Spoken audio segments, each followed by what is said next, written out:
Because when you're an asshole, it doesn't matter how right you are, nobody wants to give you the satisfaction. Vindicators 3, The Return of Worldender, is about Rick Sanchez drunkenly demolishing a superhero team using their own insecurities, destroying his grandson on a rocket ship ride, and in the end, Rick learns nothing about himself and gets to go to a party. Before we get into it, I want to tell you guys about this giveaway. We love you guys so much that each episode we're going to give away Rick and Morty merchandise. This week it's Weaponized Morty. To get into it, just be a subscriber and click the link in the description below. That'll get you into the contest, so just do it. Just do it.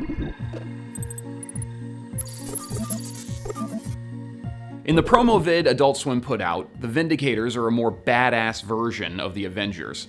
Their logo is literally just the Avengers A flipped over. But all of their backstories are stupid. The leader's name is Vance Maximus Renegade Starsoldier. He's played by Christian Slater. He has 4 names, so he's obviously very important.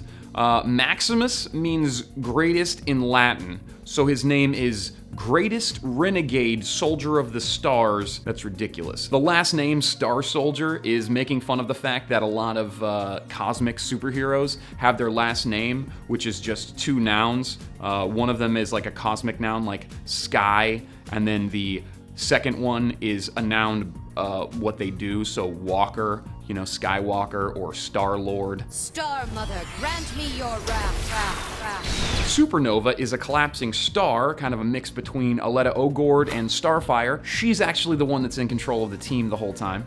Once in range, Million Ants will scan for pheromone activity, which should lead us to the location of the base. So Million Ants is a male character that's controlled by a female ant queen who has an affair and breaks up a marriage. It's just a bunch of ants. Regardless of whatever else you put on it, why does this bunch of ants want to break up a marriage and have sex? What is the ant getting out of having sex? This show's amazing. Ugh.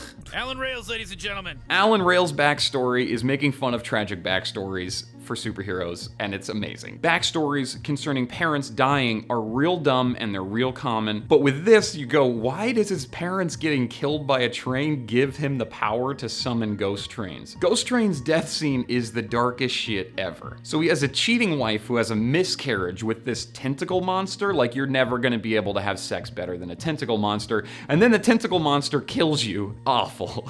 1,000,000 times better. The Crocubot trope, the thing they're making fun of, is usually you take one thing and another thing and mix them together to be badass. You take like a normal dude, mix him together with a crocodile, say, and then he becomes badass. Or in the case of like RoboCop, you take a normal cop, mix him together with a robot, becomes badass. But if you take 2 badass things like robots and crocodiles, not that cool. So your origin is what? You fell into a vat of redundancy? So the Vindicators are fighting Worldender, who's just a bunch of villains all mixed up. And Adult Swim released a promo right before the episode aired where all the writers are hyping up Worldender as the darkest, most badass villain they've ever introduced. And they're hinting that he's gonna be here for a whole season, and then Rick kills him before the Vindicators can even touch him, and it's drunk Rick that did it. Sober Rick is a jerk the whole time, but he sees this and he's surprised because they play it like drunk Rick is a different character than sober Rick. His drunk self is actually a different character though. A character with a bunch of issues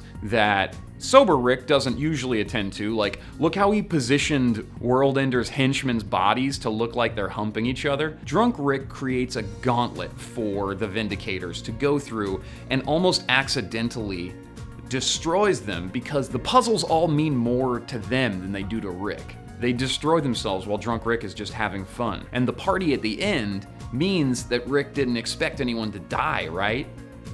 Right? Pick the location you'll never hear them even mention, because to fight darkness is to fight yourself. The Vindicators are sure Rick knows their backstory. So well, in fact, that he crafts some evil plan to bring up this planet that they destroyed called Dorian 5. Oh, I know this. Dorian 5. Crocubot, don't! There's no other possible answer. My mechanical and reptilian logic are certain of it. The real answer is Israel. Sober Rick is terrified that he might have an anti-Israel viewpoint because it might be construed as like anti-Semitic, and Million Ants, who isn't even human, so shouldn't be worried about talking about Israel, is just like, yo. Hey man, I'm not touching this. You do you. For those of you that don't know why Israel is a hotbed discussion, probably haven't been drunk with a poli-sci major at 3 a.m., but basically the history of Israel is displaced Jews after World War II were placed into Israel through mostly military means, and people think that Western culture supported that move and its continued existence to have a destabilized Middle East. But I'm like a million ants here. Like, you do you. I don't have anything to say about that situation. I'm sure you will in the YouTube comments, because y'all are crazy. You're probably confused because we barely know each other, but you really stuck your neck out when you gave me props for my awesome jokes in the briefing room. 4 things about the ride at the end of the gauntlet, okay? 1, it looks like the Michael Jackson Leave Me Alone music video ride. 2, I saw a tweet from Dan Harmon saying they cut a line with Rick saying something about Noop Noop being approximately 98 pounds, which is why Morty worked instead of Noop Noop, because apparently they're both approximately 98 pounds. You can see cardboard cutouts of the ride set pieces in the background of Rick's Saw videos, and some of them might be the dead Vindicators. Like, I think that this is Lady Katana, and this might be Diablo Verde. We were hoping to see a hint of grandfatherly love for Morty in the roller coaster, but Rick is just paying back Noop Noop for laughing at his jokes. God damn! Thanks, Noob Noob. Noop Noop is forced to clean up Rick's literal shit, whereas Morty's forced to clean up Rick's figurative shit, and in the end, sober Rick forgets about Noop Noop's existence anyway. Who the f is Noob Noob? The party is part of the Saw torture because to the Vindicators, well, what's left of the Vindicators, seeing so many people celebrating is probably a nightmare. To drunk Rick, parties are cool. I'll throw a party at the end, then everybody will forgive me or whatever. Or maybe he really was trying to hurt them as bad as they were hurt. I don't know. Maybe drunk Rick is that mean. The party is full of past character references like Gearhead and Escrotion from Morty Night Run and like a bunch more. Well, that's gonna shoot through me. They put glasses and a hat on Worlender's dead body and they take selfies with it. And another blue Bart Simpson shirt shows up in those selfies. Logic the rapper dabs while saying Noop Noop. It's awesome. So what's the moral of the episode? When you're an asshole, it doesn't matter how right you are. Nobody wants to give you the satisfaction. Nope, that's not the moral. Morty tries to teach Rick a lesson with that crap, and Rick knocks it away with, Everyone wants people they like to be right. That's why popular people are f***ing dumb. so the moral of the story is most people are dumb and not as cool as Rick. And also, if you're popular, you're probably dumb. Ouch. My favorite meta joke in this episode was Rick refusing the call to adventure. I refuse to answer a literal call to adventure, Morty. Let it go to voicemail. A call to adventure is the leading point in a story. Like the common story of a hero is called the Monomyth, or hero's journey, and Dan Harmon made his own flowchart of it. It starts with what's called the call to adventure. The hero goes on the adventure and comes back changed, so Rick knows the Monomyth and refuses to be a part of it. He doesn't want to leave his garage to have an adventure because it's a literal call to adventure. He's like, I will not participate in a Monomyth, because in the end, Rick Sanchez is literally a comedy writer in his own show.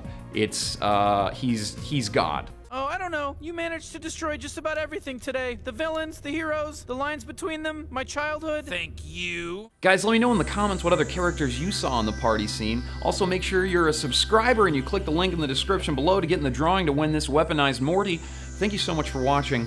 I love you so much.